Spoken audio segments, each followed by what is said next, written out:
Porfiriato.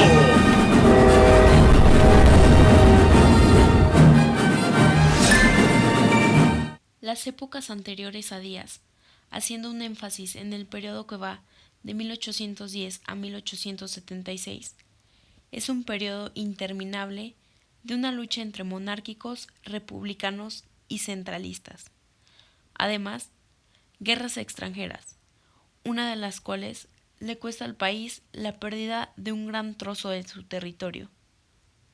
En todo ese malestar, sumando el descontento por las fallas económicas y sociales no resueltas, la falta de capitales para invertir en la industria y la inexistencia de las instituciones educativas y culturales para la difusión del conocimiento, surge una nueva generación de mexicanos, cansados y con ganas de resolver estos problemas.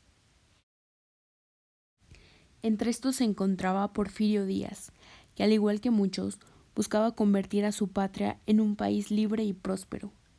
Era originario de Oaxaca, nacido el 15 de septiembre de 1830. Fue un hombre que desde los 25 años se convierte en pasante de derecho y comienza con la masonería. Asimismo, tomando las ideas liberales como base, inicia su carrera militar. Formó parte en la guerra de los liberales contra conservadores y desde ese momento mostró una impecable organización, esto a la par de que iniciaba su carrera política. Su popularidad aumentó cuando ayudó al bando liberal a conseguir la victoria, personaje que demostraría no solo su capacidad de liderar a un ejército, sino también a un país entero. El Porfiriato es conocido como el lapso de tiempo de la historia mexicana en que Porfirio Díaz fue presidente de México. Este periodo duró en total 34 años, incluyendo 9 periodos presidenciales. Fue uno de los tiempos que contrajo grandes cambios para lo que se tenía acostumbrada en la política mexicana. Algunos de estos rasgos incluso prevalecen hasta nuestros días. Su llegada al poder se estableció luego de dos intentos fallidos a la presidencia de México, en 1868 y 1871. En ambas ocasiones fue vencido por Benito Juárez. Juárez, que regía como presidente de la República, había convocado elecciones presidenciales en las cuales Díaz y Lerdo de Tejada fueron su competencia. A pesar de que ambos pierden ante Juárez en 1871, logran anular la elección por medio del Plan de la Noria, impugnando y revocando la elección indefinida de los presidentes de la República. Tras la muerte de Juárez, comenzó el mandato de Lerdo de Tejada, el cual terminó después de que Díaz, mediante el Plan de Tuxtepec de 1876, destituyera a Sebastián Lerdo de Tejada. El general Porfirio Díaz llegó al poder con un mensaje de paz, con la promesa de progreso y con el lema sufragio efectivo no reelección, quitando de forma inmediata las leyes de reforma. Fue el hijo de un golpe revolucionario y no de elecciones legítimas. Avanzando por duras batallas tanto políticas como militares, Díaz poco a poco se fue convirtiendo en el líder que el pueblo mexicano necesitaba, brindándoles la unión y la paz y el crecimiento que tanto anhelaban. Durante la primera época de su mandato, que va de 1876 a 1896, predominó la paz. También se conoce como la paz porfiriana, época en la que por primera vez se experimentó la sensación de tranquilidad política y militar, para lo cual fue necesario erradicar primero la actitud subversiva del ejército, el clero y la burocracia. Díaz logró que no hubiera guerra extranjera alguna, consiguió que no hubiera guerras civiles y que las facciones desaparecieran. Además, creó una política conciliadora, especialmente de dos campos, la nacionalidad y las instituciones. A pesar de que la consolidación de la nacionalidad mexicana ha sido fruto de un proceso muy largo que se inició desde muchísimo tiempo antes de su llegada al poder, la contribución del Porfiriato fue que terminó de moldear esa definición inconclusa para la población. Logró acabar con los caudillos regionales con los que México había vivido toda su vida y se manifestó como el caudillo único, el caudillo nacional. Sus campañas gloriosas, como el general que combatió al invasor extranjero con aquel aire de superioridad mezquino en el que se planteara como el personaje que velaba por los intereses del país, creó y se convirtió en el símbolo nacional como la gran y única autoridad. Él era el poder, un poder absoluto que emanaba respeto y admiración dentro y fuera del territorio. Las instituciones jurídicas no habían sido suficientes por el hecho de que no gobernaban ni se superponían a todas las entidades en su totalidad. Sobre todo debido a la presencia de caudillos, las leyes se limitaban a abarcar el Distrito Federal y en ocasiones a sus alrededores. Con el Porfiriato esto cambió. Se comenzó a examinar las leyes y se intentó que éstas tuvieran congruencia y que dieran equilibrio al país. En pocas palabras, se creó una verdadera jurisdicción, que en conjunto con la aplicación de reglas y una administración más eficaz que las anteriores, crea una mecánica que compagina a la puesta en escena de la imposición de las mismas. Sin embargo, se debe mencionar que, aunque fortalecen las instituciones jurídicas y económicas, las instituciones políticas desaparecen con su mandato. Según Zayas Enríquez, periodista mexicano, México no tuvo progreso político debido a que los mexicanos cedieron voluntariamente sus derechos políticos a Díaz. Por su parte, Emilio Rabasa, un político mexicano, que al hablar de la política de Díaz, decía que el respeto a las formas legales que guardó siempre para mantener vivo al pueblo era el sentimiento de que sus leyes, si no eran cumplidas, eran respetadas. El objetivo de su política era fortalecer su poder personal, instaurar el reino del orden y la paz, bajo el lema Orden y Progreso. El progreso duraría 12 años, de 1876 a 1888, y requería el dominio simultáneo de 12 riendas con las que pudo mantenerse en la silla presidencial, cuyas dimensiones acrecentó hasta abarcar el país entero. La primera era la represión o pacificación, que consistía en que su política de pacificación no reconocía los límites. Fue severísima, mediante el cuerpo armado de los rurales. Sin embargo, hay que reconocer que quería dominar y no exterminar. La segunda consiste en divide y vencerás con los amigos. La mejor manera de obtener el poder era sembrando la intriga entre las partes de un cuerpo, entidad social o política que permitiera su separación, y él lo sabía. La tercera, control y flexibilidad con los gabinetes y los gobernadores, en el que centralizaba el poder racionalmente. La cuarta, sufragio inefectivo sin reelección. En 1890 se vuelve un texto original, parte de la Constitución del 57, en la que se admitía la reelección indefinida y se contraponía a su lema de 4 años atrás. La quinta, domesticación del poder legislativo. Díaz odiaba la deliberación, por lo que corrompió al legislativo y lo convirtió en pieza al servicio del ejecutivo. Los candidatos eran convenientemente nombrados. La sexta, domesticación del poder judicial. Díaz nombraba a los magistrados, prosperando el tráfico de influencias, las sesiones secretas, la incompetencia y el servilismo. Séptima, pan y palo con el ejército. Hizo sentir en todas las regiones el peso del poder central. Además, cuando no podía neutralizarlos, los atraía con pan, es decir, con concesiones mineras, ferrocarriles, forestales, etc. O bien les daba palo, por medio de las amenazas, vergüenza o el ostracismo. La octava, política de conciliación con la Iglesia. La novena, gallardía en la política exterior. La décima, acoso a la prensa. La libertad política y la democracia parecían más una patraña en estos momentos.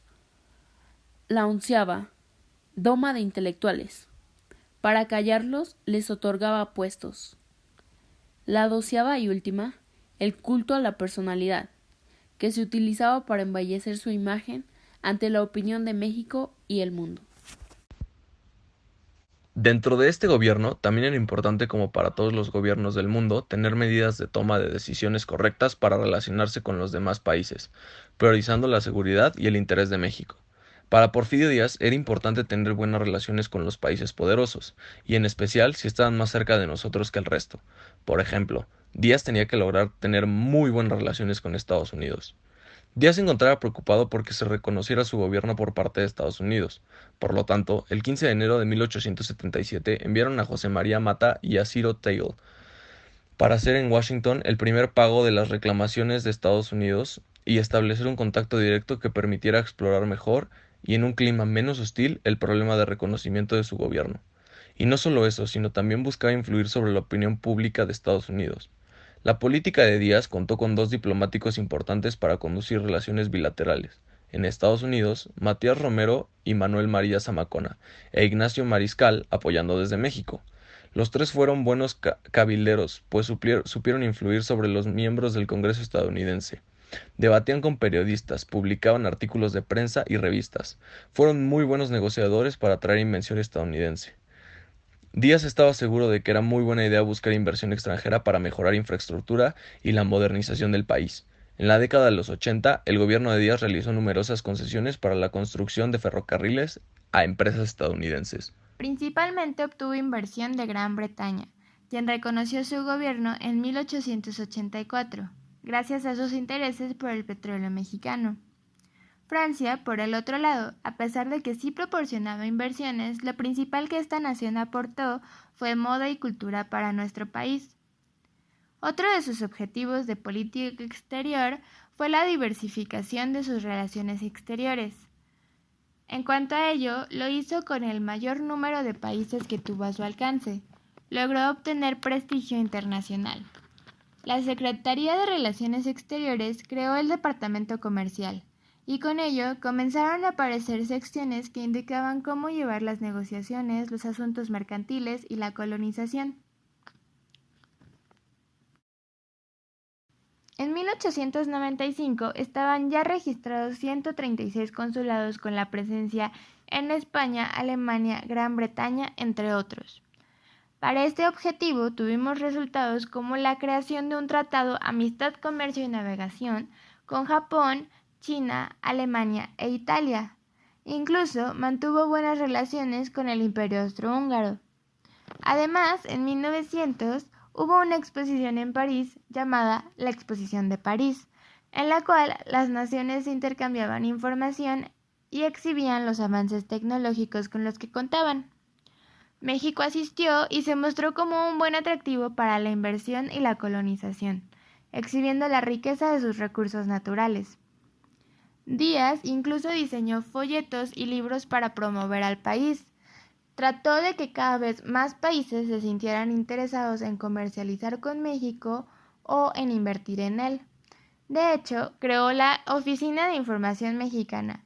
A través de esta ofreció compra de tierras y propiedades mineras, informes sobre tierras cafetaleras, azucareras y tabaqueras, e informes sobre nuevas industrias. Ofreció empresas para colonizar, concesiones, energía eléctrica, entre otras cosas. Así, el petróleo se convirtió en el principal producto de explotación. En la cuestión económica, el presidente Díaz logró traer estabilidad económica al país. Ello alentó a la población a solidarizarse con el nuevo régimen, en el que veían la verdadera prosperidad y progreso. José Yepes Limantour, encargado del ministro de Hacienda, logró que las finanzas públicas mexicanas tuvieran su máximo esplendor, registrando sus mejores cifras tras la nivelación de los presupuestos. El ejercicio fiscal de 1895 cerró con un superávit presupuestal de más de 2 millones de pesos, el primero en la historia de México. Se levantó el crédito mexicano en el extranjero, con lo cual se pudieron bajar las tasas de interés.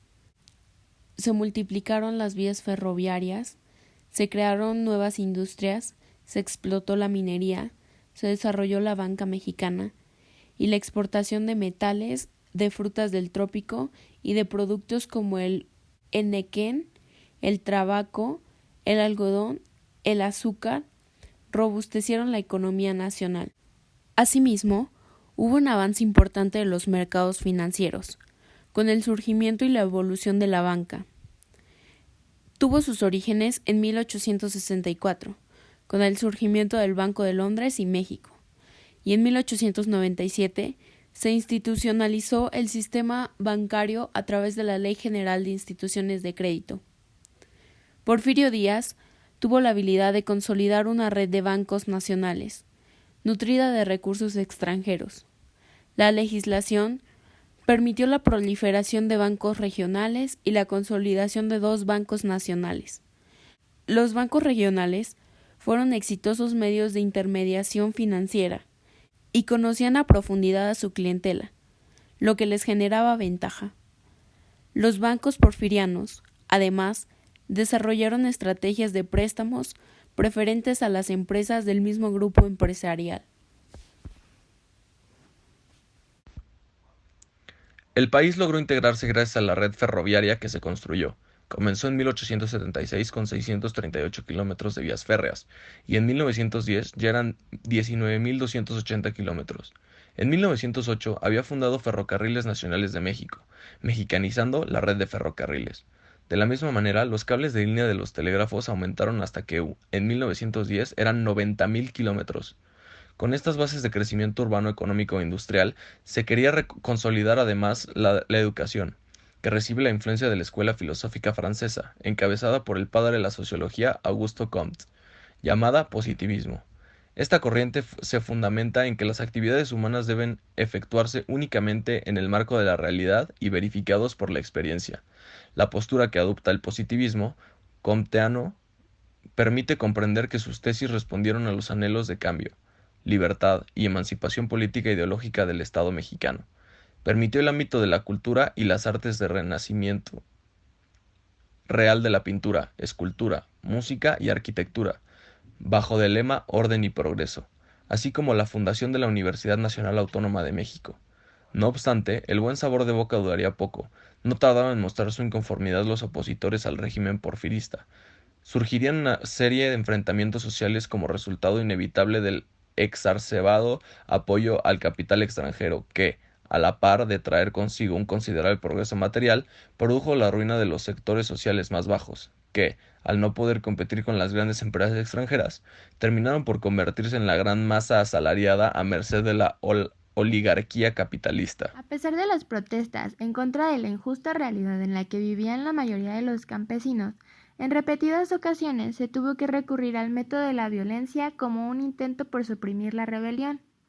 La atracción de capitales extranjeros como inversionistas directos en el país conllevó al mismo tiempo al asfixiamiento de la competitividad del aparato productivo mexicano, situación reflejada en la pobreza social y en los incipientes levantamientos armados que generarían el aborto a favor del movimiento revolucionario y que culminaría con la promulgación de la Constitución de 1917.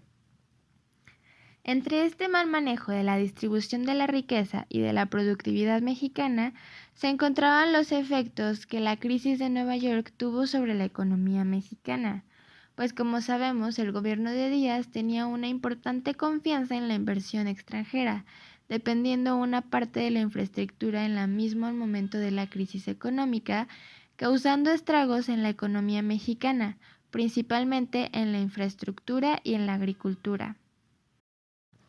Todo ello causaba un descontento en la población. Pero eso no fue todo. Había jóvenes con motivaciones para gobernar que no lo tenían permitido, pues el gabinete de Díaz estaba conformado únicamente por el grupo de los científicos y tecnócratas que no permitían a la gente joven a subir al poder. A todo ello, hay que sumarle que Díaz estaba perdiendo legitimidad ante Estados Unidos. Los estadounidenses contaban con permisos anuales para realizar prácticas de tiro en Bahía Magdalena y contaban con el permiso del establecimiento desde 1907 de una estación carbonífera para el suministro de combustible a Estados Unidos. Estas concesiones concluyeron en 1910 cuando Díaz les puso fin. Ante ello, Estados Unidos desató una avalancha de rumores sobre un supuesto tratado secreto entre Japón y México, por el cual se autorizaría a ese país asiático el establecimiento de una base naval y una estación carbonífera en la Bahía Magdalena, así como diversas concesiones sobre el ferrocarril de Tehuantepec, a cambio de asistencia militar japonesa en México en caso de una intervención estadounidense. Esto llevó a que la reputación de Díaz se viera afectada. A esta lista se le suma una mala entrevista de Díaz con el periodista James Creelman, en la cual Díaz mencionó que el pueblo mexicano ya había madurado, dando a entender que ya podía dejar el título. Ello detonó una horda de descontento en el país, pues este periodista se encargó de exponer a Díaz como alguien prepotente y totalmente autoritario, creando así una fuerte controversia en el pueblo mexicano. Así, ante este contexto, surgieron diversos grupos guerrilleros a lo largo del país.